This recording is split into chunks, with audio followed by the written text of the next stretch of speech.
Minister wa ugiteri Kipchumba Murkomen nĩarĩtie igũrũ rĩgiĩ ũhũthĩri wa nyanake harĩ gũcũngĩra tharĩkĩra, kũrĩa augĩte ũhoro ũyũ ndũrĩ na ũritũ mũno kuona no ngĩnĩia cia ateti arĩa marahũthĩra abitha ao a ugiteri gũcũngĩra ngũĩ. This issue of goons and goonism is not as bad as being exaggerated. It's actually hyped around politics and politicians. And all these politicians have had bouncers, bodyguards, so-called bodyguards in quotes, that have from time to time get converted to goons.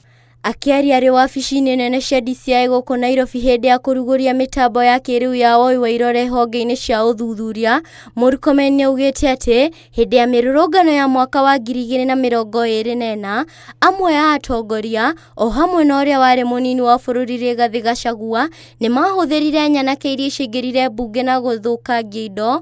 Oho nĩaugĩte atĩ Rigathi Gachagua nĩ njĩra arageria gũthondeka ya gũgatũmĩra kwananga thũ ciake. When the protest happened, we know that very well that some politicians, including the impeached deputy president, who actually grounds of impeachment was the utilization of those goons to cause violence, including invasion of parliament.